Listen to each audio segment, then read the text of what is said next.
docteur gannaaw bi ñu la nuyoo. di la remercier dalal bi ñu dalal. ñu doon laaj rek pour rek nga ñëwaat ci wax ak askan wi lan mooy yan circuit le médicament war a jël pour dugg ci biim réew mi. waaw ñu lay jaajëfal ci sa question bi pour andi tuuti leeral ci wàllu garab yi ñuy duggee Sénégal. léegi li mu war a njëkk a wax mooy garab yi au niveau du secteur pharmaceutique. ci biir domaine pharmacie dafa am ñaari secteur ñu ko noonu la ko état tërale mu am secteur public ak secteur privé ku nekk am nga sa yoon bu ñu la xalal mais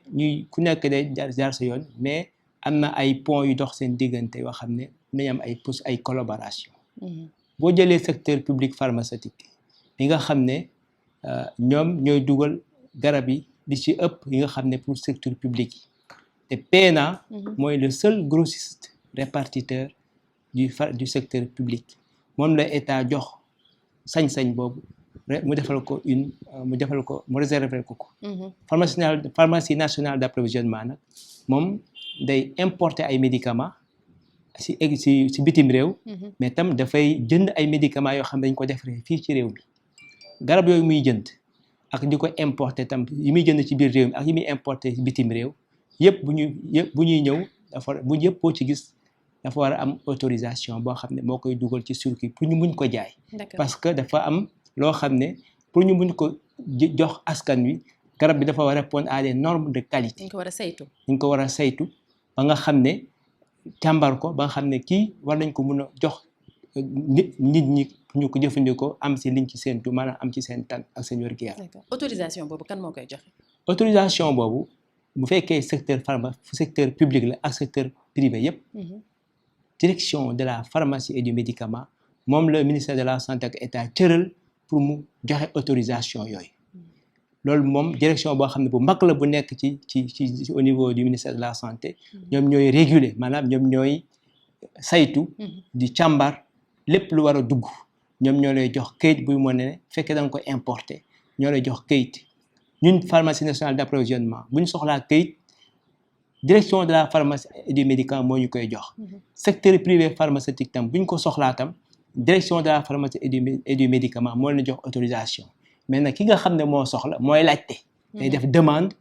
wax joxe autorisation ak kayit fi firnde li mu war a joxe li mu war a importer bu fekkee daf koy importer bu joxee kayit yooyu nag c'est la direction de la pharmacie et du médicament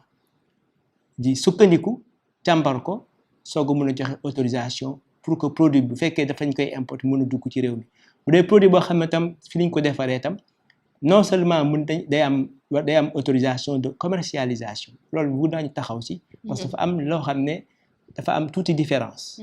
bu dee garab balaa ñu ko commercialiser dafa am autorisation de mise sur le marché parce que comme c'est un médicament la tam mais médicament tam ñii dañ koy jënd di jaay donc dafa am ay kayit yoo xam ne autorisation yoo xam ne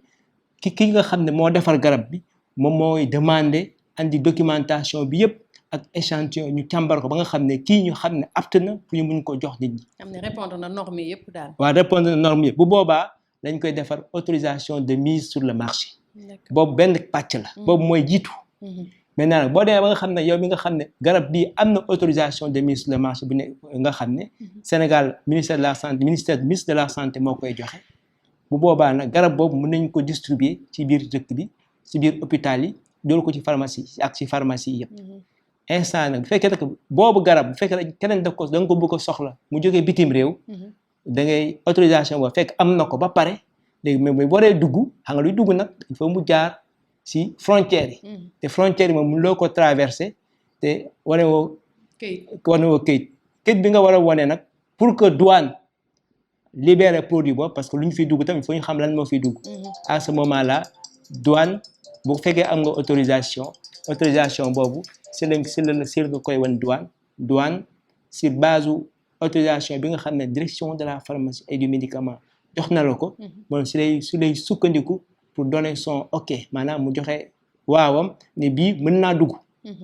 bu duggee nag yow mi nga xam ne yaa koy importé woon yaa koy jëf yaa toppatoo li nga dossier yëpp ba dédouané ko ba jël ko ba yóbbu ko fi nga ko war a yóbbu ba buñ ko jox maintenant comme ñun ay grossiste lañ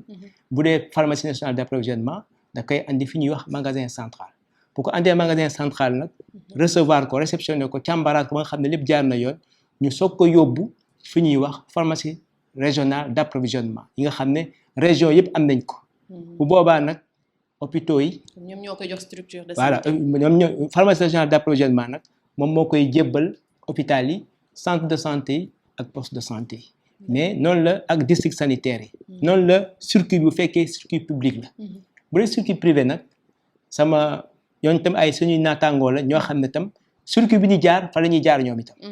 mais li nga xam ne foofu ñun fii bu fekkee secteur public la pharmacie nationale d'approvisionnement PNA moom rek moo ci ne moom la moom la ñu autorisé pour mu def ko mais bu dee secteur privé am na yeneen ay ñu bëri nañu am na ñu bëri ñoo xam ne li ñuy wax les grossistes répartiteurs ñoom xam ñoom ñooy importer médicaments yi ci bitim réew di ko andi di ko dugal fii ñooñu itam li PNA di def la ñuy def dañuy def autorisation demander ko direction de la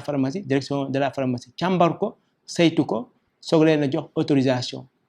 yi bu lañ ko joxee nag moom la ñuy yóbbu douane autorisé produit bi dugg ci dëkk bi bu produit bi duggee ci ñoom day dem tam dañ koy yóbbu seeni grossisterie yi yóbbu seeni makkaan ñu ko yóbbu seeni makkaan càmbar ko denc ko foofu stocké ko foofu di ko jox pharmacie officine yi nga xam ne ñoo ko war a distribuer pour population yi mun cee jot ce qui veut dire que loolu donc boo ko gisee donc secteur privé ngi nii secteur public ngi nii secteur ak privé ñoom ñaar dañuy bokk di dem te am na lu pont bu dox seen diggante PNA comme am na garab yoo xam ne yenn garab moom ay générique lay gën di def comme générique yi des fois moo gën a li ñuy wax accessible seen prix moo gën a moindre ñoom li ci ëpp am na ay garab yoo xam ne état autorisé na pharmacie nationale d'approvisionnement mu jox grossiste privé yi ay molécules yoo xam ne prix générique la boo xam ne pour que askan bi nga xam ne prix ñoo gën a oyof pour que population mun ci jëndee mun cee am. D'accord léegi nag comme gannaaw leeral nga ñu loolu yëpp dañu bëgg tamit nga ñëw faux médicaments yi dañuy dégg rek nit ñi naan faux médicament faux la parce que date de péremption bi dafa jàll wala faux la dafa dugg illégalement mën nga ñu leeral mbir moomu tuuti. waaw léegi question bu yaatu la. question bu yaatu la te yaakaar naa ne discussion bi du ko mën a kii mais dañ ciy tënk rek. waaw ni ñu koy tënkee maanaam faux bi. déjà boo déggee faux rek maanaam déjà am na intention def lu dul noonu si lépp parce que garab bi bu jaaree fi mu war a jaar si ma lay expliquer nii. mun loo ne faux la. mais bu jaarul foofu nag déjà ca intention ba ngay dellu. la taxoon ñu li la nekkoon ci sabab ba la taxoon ñu defar ko ka ko fa dugal la taxoon mu defar ko la tax mu nan la ko defaree nan la ko présenté maanaam est-ce que ci fabrication respecté na conditions yi est-ce que moom mi ko defar est-ce que respecté am na autorisation pour defar est-ce que gi nga li mu defar est-ce que respecté na quantité yi mu wax est-ce que nam ko war a tegee nam ko war a présenté ba nga xam ne ku gis xam ne lii garab la est-ce que respecté na ko est-ce que am na kayit yu ko autorisé pour mu jaay ko est-ce que moom sax am na autorisation pour jaay yooyu yëpp est-ce que conservation bi baax na est-ce que fa mu ko denc baax na yooyu yëpp boo ko kii donc yooyu question yëpp boo ko posé ngay mun a à la fin nga mun a kii de bu fekkee nii la mel bii mun nañ ko considérer comme faux médicament mais ay mu nga ko jël angle yu bari pour seet ko topp ko ba xam ne kii kat faux médicament la am na ñoo xam par exemple ki nga xam ne amul autorisation kooku garab boobu warul sax dugg bañ koy jël fraude bi moom am na si lu bari la ëpp faux la li ci ëpp faux la mais am na si nag loo xam ne parce que amagul kayit ça ne veut pas dire que faux la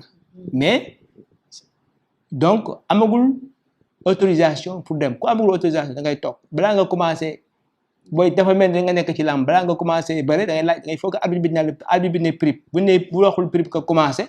donc loo fa def bokk mun ko considérer noonu la demee da ngay xaar ba am kayit yi la état laaj yépp nga soog a remplir les conditions pour mën a di importer di distribuer médicament parce que garab dafa war a faj warul lor loraange moom bu mënul ñàkk dafa war a néew mais ki nga xam ne dafa jël intention dugal lii pour xaalis wala pour def leneen kooku moom du loo xam ne ki nga xam ne ñooy pharmacien demoon jàngi mbiru garab ñoom loolu du seen cër nga xam ne ñoom dañ ci liggéey pour askan bi nekk loo xam ne maanaam acteur de santé loo xam ne vraiment mënul ñàkk ci réew il faut ñu nga xam ne ñi dañuy faj ñii dañuy toppatoo li ñuy fajee ñi nga xam ñu bëgg booloo pour que population mën a am seen jàmm mën a am seen salaam ci loo xam ne garab yi ñuy jël ak yi nga xam ne ñu koy utiliser pour faju. D'accord léegi est-ce que mën nga ñëwal rek yan impact la garab faux médicament yooyu di am ci wér ci yaramu nit. waaw ça dépend ban garab la nekk xam nga garab boo xam ne loo xam ne respecté wul conditions yi. mën na andi lu ne. loo xam ne dañ ko def rek doon parce que kii ko ñu bëri ñu koy def ut xaalis seen dugal. ki nga xam ne ut xaalis du mën a def investissement parce que garab pour mu répondre critères yi nga xam ne si lañ koy xaar il faut mu respecter ay normes te normes yooyu xaalis lay jar. ci ki nga xam ne dafa intention def faux yooyu du ko ci fekk moom na nuru garab rek bu ko nuru rek ba mën a nax nit ki rek boo xam ne bu gisee li yomb na te kii nuru na garab da koy def donc ce qui fait que donc au lieu garab gi faj la loraange la lay andil ci mën a andil ci loraange say wér-gu-yaram loraange ci sa poche parce que di nga ko jënd xaalis di nga ko mayuñ la ko da nga koy jënd loolu te yaa ngi yaakaar ne lii dina la faj te fajul donc perte nga sa xaalis amoo liñ ci séntu woon te kooku tam loolu kooku tam ñaari double naxee mbaay a ngi noonu parce que nit ki yaakaar ne lii bu ko jëndee dina am tan jënd ko amul tan mën na ko andil loraange yokk aggraver maladie aggraver kaam kooku musiba la. léegi rek comme wax nga ko askan wi léegi dañu war a bàyyi xel. bu ñu ban appel ngay lancer askan wi pour bu ñu bëggee jënd li nga xamante ne. waaw loolu moom dama ciy sawar a tontu parce que état dafa organiser lépp nee naa le secteur pharmaceutique au Sénégal c'est très réglementé et c'est très organisé ñi war a ku ne xam nga fu ñu ko war a jëndee garab kenn du ko jaay ci mbedd kenn du ko jaay ci table marché kenn du ko jaay fenn dañ ko am ay locaux yoo xam ne fa lañ ko war a defee da ngay dem ci pharmacie boo demee ci pharmacie jënd foofu ay garab yoo xam ne dina mucc ay nga xam ne ñi koy jaay conserver nañ ko ci condition yoo xam ne mën na garantir qualité bi parce que garab bi mën nañ ko defar mu baax fa nga ko denc baaxul an tax mu yàqu loolu tam il faut ñu bàyyi ci xel donc booy jënd garab foo xam ne fi ñu ne digal am naa yaakaar ne garab di nga tombé ci garab boo xam ne mooy garab bi nga xam ne moom nga yaakaar ne moom ngay jënd ak yéene bi nga ci amoon ak pour am garab pour faju am sa santé di nga ko ci fekk mais boo ko jëndee foo xam ne waruñ fa jaayee garab loolu ci fekk nag yaa ko def sa bopp mais nag dañuy jéem a def le tout pour que ñooñu néewal leen doole ba nga xam ne duñu mën a lor population bi te loolu xeex bu mag la état ci la nekk pharmacie nationale ci la nekk direction de la pharmacie et du médicament ci la nekk ministère de la santé ci la nekk toujours dañuy jëm di yeete pour que nit ñi di bàyyi xel parce que lu yomb trop rek souvent war na tey xel. ci yeete googu sax laa de est-ce que xalaatoo ne communication bi dafa xaw a des pour sensibilisation nit ñi parce que damay jël exemple ci par exemple mag ñi. sama maam par exemple moom fi mu toog lay toog nga ne dama ma ci table ba dem jëndal ma ñokket te loolu mi ngi am ba tey te est-ce que communication bi ak sensibilisation bi desul. waaw communication ak sensibilisation moom du mus a doy parce que yoon bi tool bi moo yaatu ku nekk loo def dina am loo mën a wax tam dina am ñoo xam ne jotuñ ci mais nit ñi ñoo war a am seeni li ñuy wax li tubaab di wax seen bon sens lépp looy def boo soxlaa garab nga wan fañ ko war a jaayee nga dem fa parce que li lay metti ba nga dem ci seetu docteur bi fa nga war a dem bu la bindalee ordonnance nga dem jënd ko bu fekkee ne da nga fekk am na loo xam ne tam jarul ordonnance boo demee ci pharmacie bi di nga fa fekk koo xam ne garabam la jàng xam-xamam boo ko waxee sa feebar mën na laa conseiller jox la garab yoo xam ne moo baax ci li nga soxla te bu moom sax bu la conseiller dina dem nga xam ne bu la ne conseiller woon naa lii mais li gis naa la tanewul kon war nga dellu seeti docteur bi mu xool ndax li ma ko yaakaaroon loolu la wala du loolu pour te dire que donc garab moom boo koy jël war nga si gis tan soo gisul tan war nga xoolaat bu baax li ngay def. te bàyyi garab yi nga xam ne dañ koy jël n'importe comment. loolu moom risque bu mag a mag la parce que jël loo xam ne xamoo ni ñu ko defaree fekk romb parce que yomb na rek nga ne jaay ma loolu vraiment risque bu mag la nit ñaa ngi koy jël te ñi nga xam ne nit ñi war nañ gën a yeewu si ñi ma ko sañ a wax parce que la plupart nag li moom heureusement que ñi ëpp dañuy dem ci structure publique yi ak secteur privé bi tam jëm si pharmacie mais am na si ñoo xam ne soit tayal la wala ñàkk xam moo tax mais ñoom tamit war nañu yeewu ne xam ne garab am na fu ñu koy def fu ñu ko war a defaree am na fu ñu ko war a jëndee am na fu ñu ko war a jaayee te ñi ko war a jaay tam war nga leen a xam ba ñu xam ñan lañu ba nga xam ne ku fa jël garab sa xel dina dal am liñ am séntu nga am ci lii la nga xam ne moom nga séntu. kon docteur Gningue gannaaw bu fekkee amoo leneen loo ci yokk te laajuma la ko. waaw li ma ci mën a yokk rek mooy nga xam ne li nga xam ne tànk moom moo fi nekk yëpp ñi xam nañ ko mooy feebaru mbas mi ngi fi ñi tam war na gis ñëpp seetlu nañ ne ñu ba jéem ñu ñaa ngi jéem a bàyyeeku. mais nag dañu war a gën di fagaru di continuer di def li ñu doon def nga xam ne pour gën di fagaru parce que tam xeex bi jeexagul il faut que nit ñi tam continuer di def li ñuy wax les gestes barrières jéem a takk masque yi jéem a respecter éviter mbool dajaloo bu bari gi loolu lépp itam day tax ñu war nañ ci bàyyi xel parce que tam feebar baa ngi fi ba léegi te ku wax lii wax lële parce que loolu tam mi ngi fi. mbas mi koy ragal ñàkk bi parce que bul xoolee li la mun a aar vraiment loolu nga war a dem mais comme bu dégg na am na ku si ci loru rek parce que boo xoolee nag garab nag bu ñu ngi koy defee moo tëddee noonu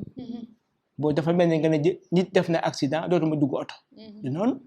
parce que li nga xam ne lii oto di rendre nit même chose la garab tam ak vaccin yi tam baax na lool am na ñoo xam ne nag seen yaram moo ko nanguwul boobaa nag maanaam ñu xam ne donc jéem a def loo xam ne ku am yenn effet yi nga xam ne vraiment du lu néew la daal te bu amee tam man nga ko déclarer bu ko nëbb dem wax ko ñu jéem a xool ñuy corriger ba nga xam ne loolu dina tax ñu gën a fagaru tam parce que tam vaccin yi génn na mais amaguñu recul maanaam amaguñu temps ba li nga xam ne pour xam li mu làmboo lépp te comme fi mu toll lii rey moo ëpp il faut ñu jéem a def na loo xam ne bénéfice bi daal moo ëpp fuuf loraange bi ngi ci mën a jëlee donc moom nga xam ni ñu war nañ continuer dem di ñàkku ji vraiment loolu laay ñaax sama askan bi loolu laa war ñaax suñu dëkkandoo yi ak suñu mbokk waa Sénégal mais comme nag affaire garab la ñuy waxtaanee tiini mais dañ suñu profité pour vraiment gën a yeete xam ne comme ni ngeen yeete du doy ak xel du doy donc gën a ñaax nit ñi ñu gën di fagaru nga xam ne moo gën fagaru daal li ñuy wax moo gën faju. docteur Gningue rédaction IGFM mi ngi lay jaajëfal. jaar fa ñu ngi lay gërëm di la sant.